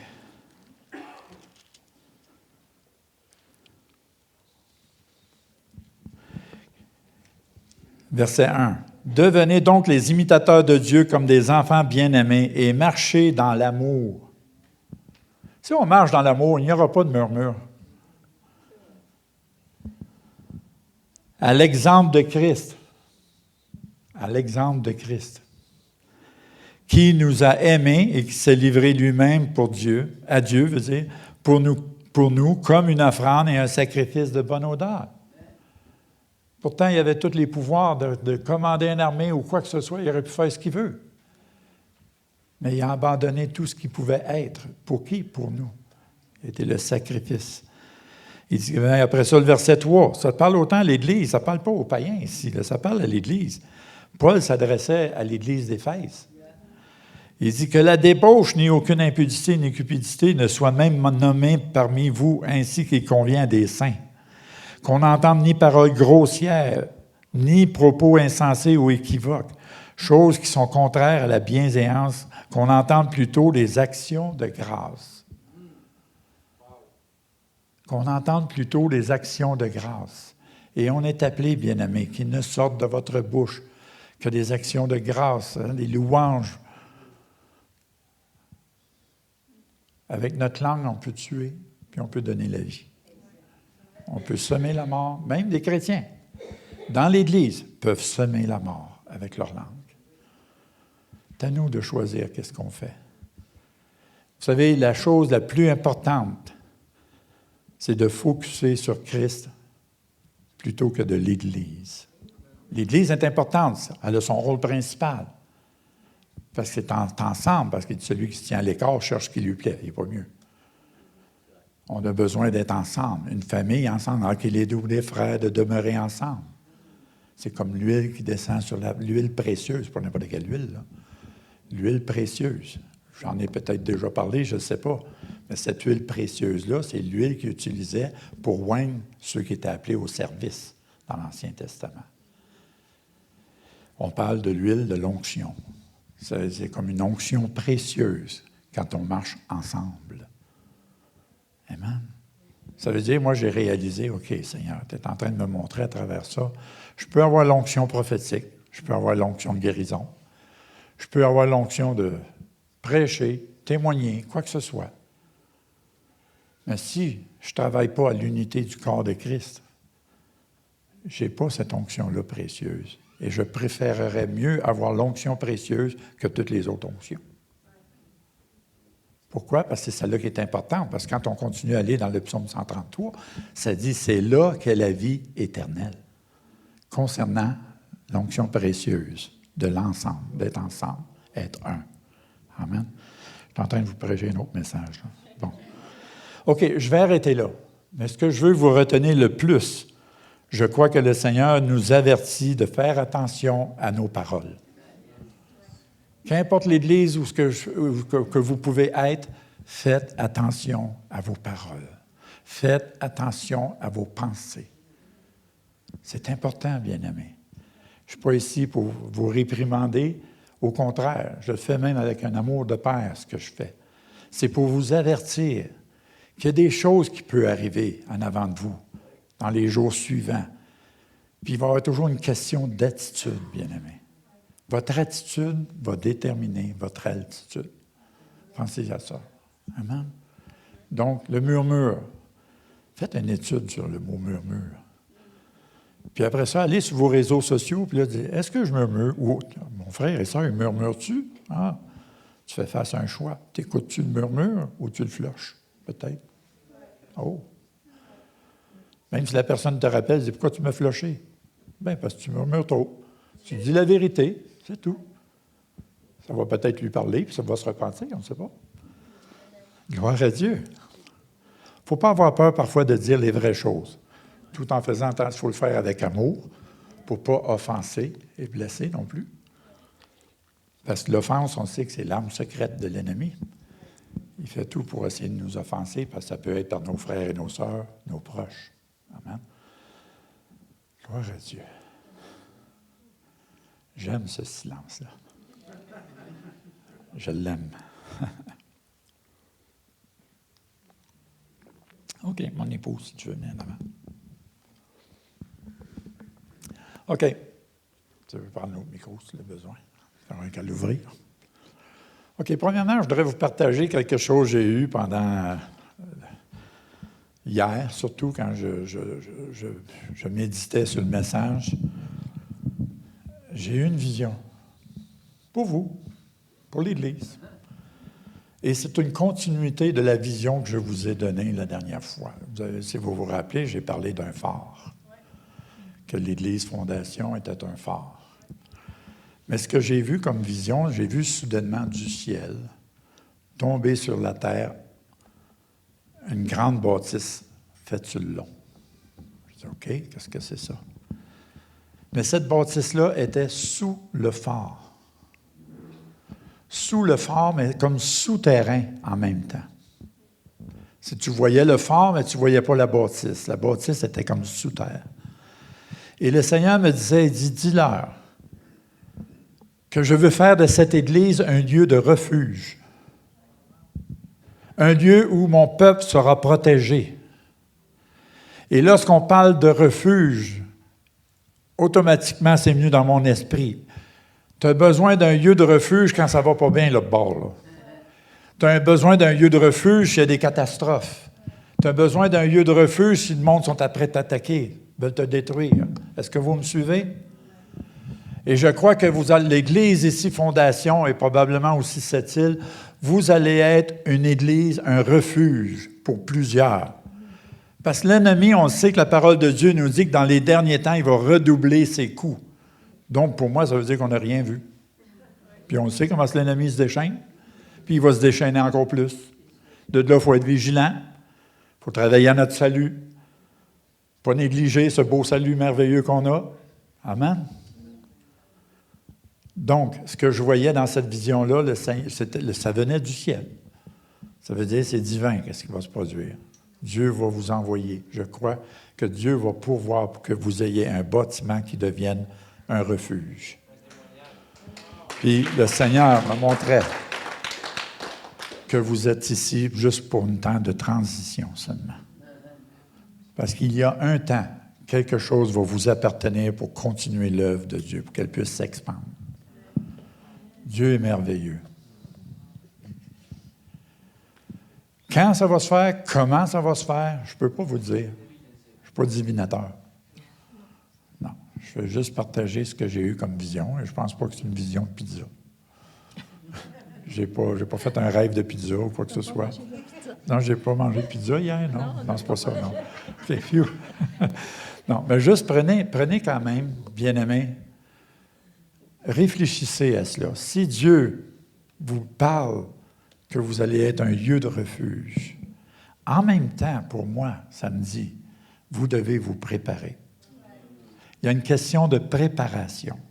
Et je crois que qu'est-ce que vous avez ici, l'enseignement, pour que vous soyez des vrais disciples, c'est justement parce qu'il va y avoir un temps que le refuge va être important. Il va y avoir peut-être probablement beaucoup d'âmes qui vont venir au Seigneur. Ils vont avoir besoin d'être instruits. Et ça commence par vous. Il faut que vous deveniez mature pour être capable d'enseigner les prochains bébés qui vont entrer. Est-ce que vous me suivez? Ce n'est pas le travail d'un seul homme. C'est un travail qui concerne chacun de vous. Vous tous. Amen? Donc, gloire à Dieu pour ce que le Seigneur fait. Gloire à Dieu pour qu'est-ce qu'il va faire aussi. Amen. J'ai mon verset favori. Y en a-tu qui le connaissent ici? Non? C'est pas que je viens passer souvent ici, c'est pour ça. Mon verset favori, c'est Ecclésiaste 7, le verset 8, qui dit « Mieux vaut la fin d'une chose que son commencement. » Et je dis, Mario 2.2, entre les deux, ça peut être affreux, mais la fin va être glorieuse. C'est garanti. Et moi, ça m'a sauvé beaucoup, ce verset-là. Il y en a qui me trouvent fatigant quand je le nomme, ce verset-là. Mais combien de fois j'ai vécu des choses, l'opposition, la contrariété, des choses, des raisons pour abandonner le Seigneur. Mais c'est ce verset-là qui me sauvait tout le temps. Parce que le Seigneur me montrait, il dit, mieux vaut la fin d'une chose que son commencement.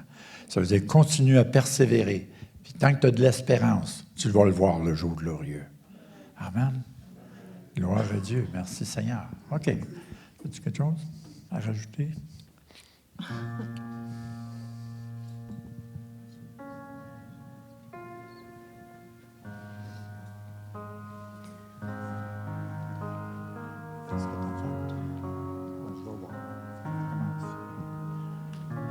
OK.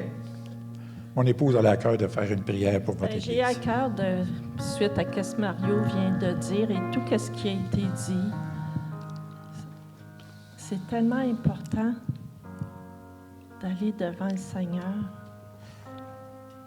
et premièrement, de lui demander pardon pour tout murmure qu'il y a pu y avoir, tout chiolage qu'il y a pu y avoir. On le fait tout.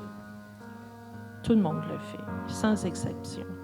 Et même en tant qu'Église, nous le faisons. Alors, pour ma part, je trouve que c'est le début d'aller devant le Seigneur et qu'il vienne purifier vos cœurs et qu'il vienne purifier l'Église Fondation ici ce matin. Et de prier justement de continuer à aller de l'avant et que le Seigneur vous emmène là où il veut vous emmener. Et de prier, commencez même à prier pour la bâtisse qu'il en réserve pour vous. Alors moi, j'ai à cœur la prière. La prière, c'est ma force. L'intercession, pour moi, c'est... Alors, j'aimerais prendre ce temps, tous ensemble ce matin, qu'on puisse aller devant le Seigneur. Et même s'il y en a d'autres qui veulent le faire, c'est le début ce matin. C'est le début d'un jour nouveau. J'ose dire ça ce matin même. Le début d'un jour nouveau pour vous. Nous avons à cœur, nous vous avons à cœur. Si vous saviez, on a à cœur l'Église ici, puis l'Église à cette île. C'est là. C'est dans nos cœurs. Le Seigneur l'a déposé dans nos cœurs. Puis même quand on était à cette île, au mois de juin, le Seigneur poussait à prier pour Mario parce que le Seigneur avait quelque chose pour vous par rapport à l'Église Fondation. Et le Seigneur dépose un fardeau dans nos cœurs pour Fondation.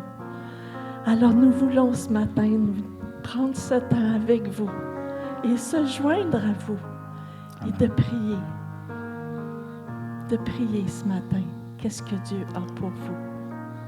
Alors si on peut se joindre tous ensemble et de prier, qu'est-ce que Dieu a pour nous ce matin?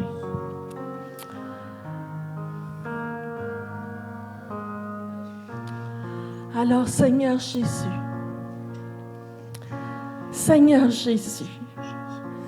oh Papa Céleste, nous avons prié, nous avons partagé que tu es un papa. Et tu veux être ce papa-là pour cette Église ici. Cette Église qui est ton peuple, qui est ton troupeau. Et Seigneur Jésus, avant toute chose, nous nous accordons ce matin pour te demander pardon pour tout murmure qu'on a pu avoir dans nos cœurs. Murmure personnellement dans nos vies, de chialer, d'être mécontent encore, que ça ne fait pas notre affaire. Alors Seigneur Jésus, nous te demandons pardon en tant qu'individu. Et Seigneur Jésus, j'ose ce matin te demander pardon pour l'Église Fondation, que ce soit ici ou cette île. Seigneur, pardonne. Pardonne. Pardonne à ton peuple. Tout murmure, tout chiolage, tout mécontentement, tout ce qui peut être dit, pensé, qui ne vient pas de toi et qui te déplaît. Et que ton cœur de père pleure de voir comment qu'on peut être. Parce que toi, tu nous aimes tellement et tu nous dis ce matin, mon peuple, regarde à moi. Regarde pas aux circonstances, mais lève ta tête et regarde à moi. Parce que le chiolage, c'est pas mes pensées. C'est pas mes actions. Moi, c'est le fruit de l'esprit. C'est la joie, la paix, l'amour, douceur, la maîtrise de soi, la fidélité. Seigneur, alors ce matin, viens nous pardonner. Viens nous pardonner et nous purifier par ton sang qui a coulé à la croix. Ce sang précieux, qu'il n'y a rien qui peut venir laver notre conscience, seulement ton sang et ton sang seul. Et merci parce que tu le fais. Seigneur Jésus, sois loué, sois honoré, sois glorifié. Viens déposer ça dans les cœurs ce matin. Viens changer nos pensées. Viens changer nos paroles. Que de notre bouche sortent des actions de grâce au lieu des murmures. Seigneur, nous ne sommes pas capables de le faire. Nous te l'avouons, nous ne sommes pas capables. Seigneur, alors viens à notre aide. Viens nous aider. Viens nous aider. Viens changer notre cœur. Viens changer notre âme. Et que ce soit tes pensées qui soient dans notre cœur. Viens régner au milieu de nous. Nous reconnaissons notre faiblesse et que nous avons besoin de toi. Mais Seigneur, ce qui est merveilleux, je m'appuie sur ta parole qui dit, il n'y a rien d'impossible à toi. Absolument rien d'impossible à toi. Alors Seigneur Jésus, tu es capable et tu as cette autorité, tu as cette puissance de transformer notre intelligence, nos paroles, nos pensées. Alors nous nous attendons à toi, toi le Dieu Tout-Puissant, toi qui es au-dessus de tout. Viens balayer tout ce qui n'est pas de toi dans les cœurs présentement. Viens enlever toute pensée qui n'est pas de toi. Viens chasser toute pensée captive et que toi tu viennes régner dans les cœurs. Viens régner, ô mon Dieu. Viens régner dans chacun des cœurs. Parce que tu es celui qui vit en nous. Alors Seigneur, si toi tu vis en nous, les choses anciennes sont passées. Voici ce matin, toutes choses deviennent nouvelles dans chacune des vies et dans la vie de l'Église Fondation. Toutes choses deviennent nouvelles ce matin. Les choses anciennes sont passées. Voici un jour nouveau. C'est mon jour qui est là ce matin. Non pas votre jour, mais mon jour à moi qui découle, qui coule au milieu de vous. Parce que j'ai des projets pour vous. Et Seigneur Jésus, tu parles de nouveaux bâtiments. Seigneur, à nos yeux, ça semble impossible. Mais tu es le Dieu de l'impossible. Si dans ton plan, il y a un bâtiment qui est réservé, tu vas planir tout sentier. Tu vas pourvoir, tu vas ouvrir les écluses des cieux au-delà de ce qu'ils peuvent penser ou même imaginer. Et Seigneur, j'ose te demander ce matin que Marion et moi, nous puissions être les témoins de ce qui va se passer et que nous puissions élever ton nom et glorifier et participer avec eux à cette gloire qui est ta gloire. Alors sois béni Jésus, sois glorifié et merci encore que notre Dieu Ton Dieu règne. Notre Dieu règne. Il est assis sur son trône et il règne dans ta vie et il règne dans cette église ce matin. Sois loué Jésus et merci encore en ton nom que nous t'avons prié. Amen. Gloire à Dieu. Merci, Seigneur Jésus. Alléluia. Gloire à toi, Seigneur. Alléluia. Pendant que mon épouse priait, je voyais des anges tourbillonner ici dans l'Église. Et ils étaient commandés par Dieu d'arracher ce qu'ils avaient besoin d'arracher en vous. Et je voyais vraiment les anges venir puis arracher ce qui est péché ou contraire à Dieu dans vos vies. Et ce que je voyais après, je voyais les anges se réjouir devant le trône de Dieu pour vous. Et après cela, je voyais l'Église en général ici qui expérimentait une joie nouvelle, une nouvelle joie, une expression de louange, de reconnaissance qui va grandir dans ce lieu. Alléluia. Gloire à toi, Seigneur Jésus. Et le Seigneur dit, mes enfants, je suis au milieu de vous. Je vois vos cœurs, dit le Seigneur. Et sachez que je vous aime et que vous m'appartenez, dit le Seigneur.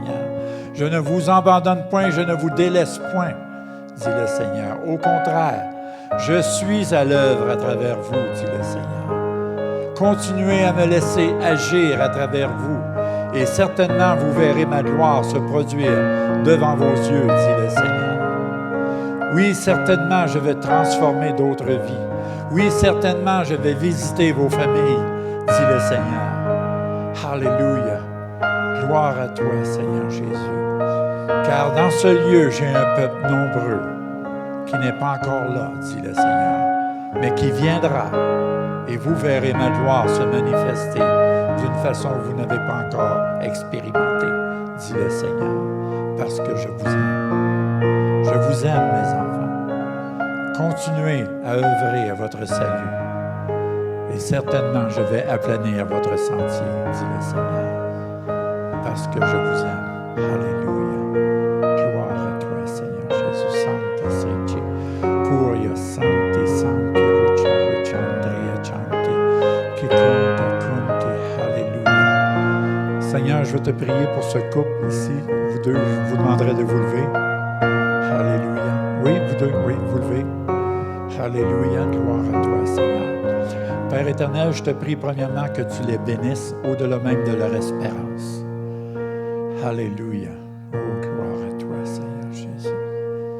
Alléluia. Alléluia. Alléluia. Je proclame sur votre vie un nouveau début, un nouveau commencement dans le nom puissant de Jésus. Alléluia. Le Seigneur dit, je vais vous frayer un nouveau chemin où vous aurez la liberté de me servir et de faire ma volonté, dit le Seigneur. Oubliez ce qui est en arrière. Regardez en avant, car je suis en avant de vous. Je marche en avant de vous. J'aplanis votre sentier. Oubliez ce qui est en arrière, dit le Seigneur. Alléluia. Je crée un jour nouveau dans votre vie, dit le Seigneur. Alléluia. Alléluia. Alléluia. Alléluia. Et sachez que tout ce qui est en arrière est déjà dans l'océan de mon oubli, dit le Seigneur. Alléluia. Ne vous laissez pas troubler dans vos pensées, car ce n'est pas moi. C'est l'ennemi qui vous trouble dans vos pensées. Regardez à moi, faites-moi confiance, et vous verrez, j'ai des projets encore d'avenir pour vous, dit le Seigneur. Alléluia. Alléluia. Alléluia. Mon fils, garde confiance en moi. Regarde à moi. Dépends entièrement de moi, dit le Seigneur. Alléluia. Gloire à toi, Seigneur Jésus. Sache que tu es précieux à mes yeux. Alléluia. Gloire à toi, Seigneur Jésus. Alléluia. Wow. Je dis comme ça vient. J'ai une place de choix pour toi. Gloire à toi, Seigneur, que ta main repose sur lui, que ta paix vienne sur le couple en ce moment, ton manteau de paix, qu'ils soient enveloppés de ton manteau de paix et qu'ils ne se laissent plus, Seigneur. Garde-les de toute pensée humaine qui peut venir contre eux.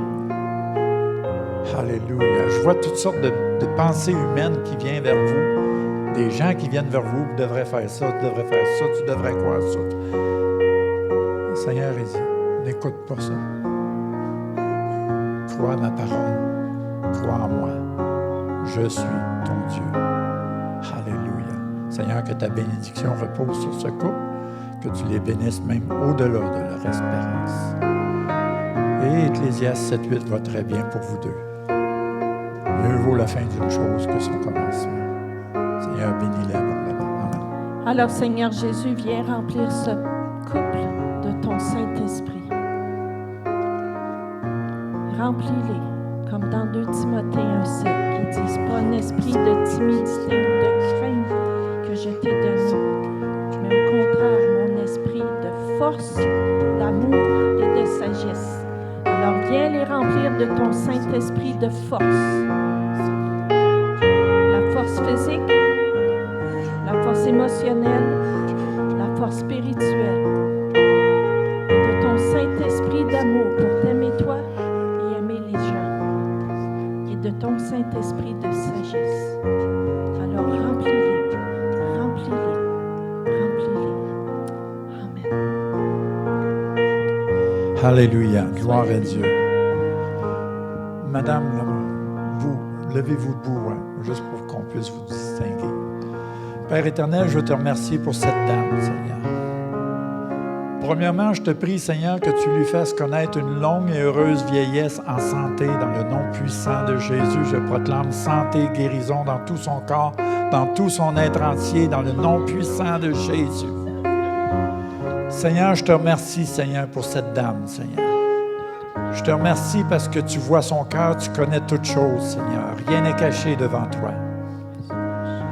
Alléluia. Voici ce que j'ai reçu pour vous, madame. Ce que j'ai reçu de vous. Le Seigneur a dit, je vois ton intercession, je vois tes prières, tes requêtes, dit le Seigneur. Alléluia. Sache que je note tout. Et sache que je suis déjà en route pour venir à ton secours, dit le Seigneur. Alléluia. Continue à intercéder même pour mon peuple, dit le Seigneur. Car tes prières ont une grande efficacité pour moi. Alléluia. Seigneur, je te prie que tu la bénisses au-delà même de ses espérances. Que tu la consoles, que tu la fortifies dans sa foi. Alléluia. Gloire à toi, Seigneur. Père, je proclame dans la vie de cette femme qu'elle puisse commencer à voir le résultat de ses requêtes qu'elle dresse devant toi, qu'elle le voit de ses yeux et que ton nom en soit loué et glorifié dans le nom de Jésus. Amen. Amen. Gloire à toi, Seigneur Jésus. Alléluia. Alléluia. Jésus. Jésus. Ce couple-ci, levez-vous debout, s'il vous plaît. Moïse, c'est ça, Moïse? Oui, lève-toi debout. Lève-toi, Moïse, prends ton bâton, marche. Seigneur, je veux te prier pour ce couple, Seigneur. Alléluia. Alléluia. Gloire à toi, Seigneur Jésus. Je te prie que tu les visites, que tu les bénisses, Seigneur. Alléluia. Que tu les rencontres, Seigneur, puissamment par ton Saint-Esprit. Alléluia. Wow. Wow. Voici ce que je vois. Je vois le Seigneur aplanir le chemin devant toi. Et ce chemin-là devient de l'or. Alléluia. Alléluia. Et je vois des gens venir vers vous puis qui se mettent à genoux puis qui commencent à vous honorer. Alléluia. Gloire à toi, Seigneur Jésus. Je vois déjà des couronnes sur votre tête. Alléluia. Alléluia. Wow. Seigneur, je te prie que tu les bénisses au-delà même de leur espérance, Seigneur. Alléluia. Vous êtes mes enfants. Alléluia. Vous êtes mes enfants. Et je suis votre roi, votre maître, votre Père. Alléluia. Gloire à toi, Seigneur Jésus. Alléluia. Le Seigneur, il dit, mon fils, j'ai mis en toi une grande autorité. Et sache que cette autorité-là est sur le point de se manifester pour l'avancement de mon royaume, dit le Seigneur. Je t'ai choisi. Tu n'es pas un fruit du hasard, dit le Seigneur. Alléluia. Toi et ton épouse, alléluia, vous allez commencer à rentrer dans un chemin de gloire, un chemin glorieux où mon nom sera glorifié, dit le Seigneur. Et une multitude verront que je suis en vous et avec vous, dit le Seigneur. Continuez à me servir en toute humilité, car le temps vient, et il est plus près que vous le pensez, où je vais vous utiliser, dit le Seigneur, pour ma gloire. Amen. Merci, Seigneur. Alléluia. Mettez-moi de la sorte à l'épreuve.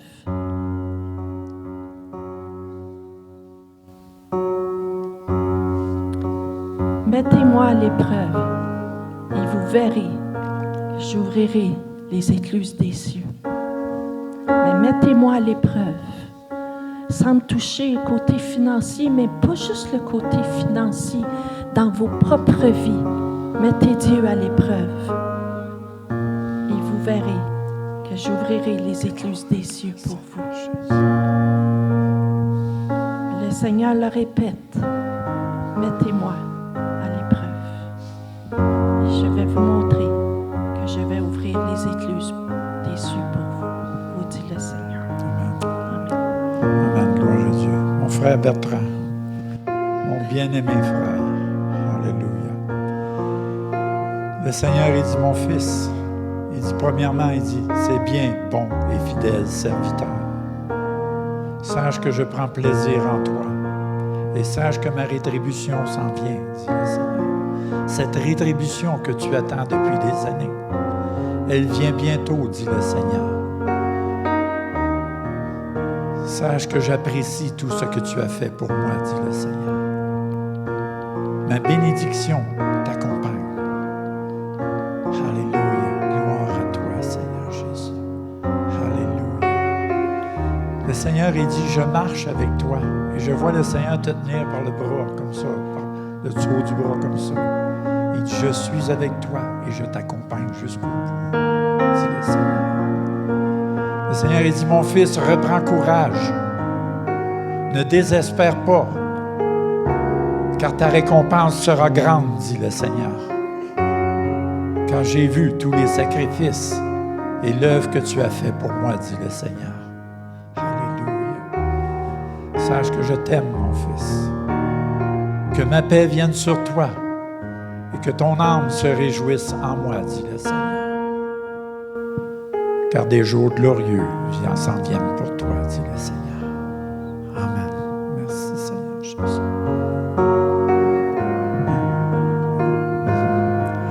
Gloire à Dieu. Merci, Seigneur. Oui, OK. Gloire à Dieu. Ça s'arrête là. Désolé. Mais je dois arrêter. Quand le Saint-Esprit nous montre d'arrêter, on est mieux d'arrêter. Parce qu'on ne veut pas ajouter. Parce qu'ajouter, ça vient du malheur. Mais recevez ce que le Seigneur vous a dit ce matin, aujourd'hui. Déjà, Dieu vous a parlé d'une façon, tantôt d'une autre. Retenez la parole de Dieu que vous avez reçue ce matin. Amen. Et s'il y a des paroles, le peu de paroles qu'on a peut-être données, ça vous a parlé, vous voudriez avoir une parole comme ça, saisissez-les par la foi et Dieu va honorer votre foi. Que Dieu vous bénisse et on continue à vous garder dans nos cœurs. Je ne sais pas pourquoi. On se pose la question nous-mêmes. Mais l'Église Fondation Sept-Îles et Granby, vous êtes dans nos cœurs. On prie pour vous. On demande que le Seigneur puisse agir puissamment avec vous. On vous garde dans nos cœurs et dans nos prières. Soyez bénis et merci pour votre patience.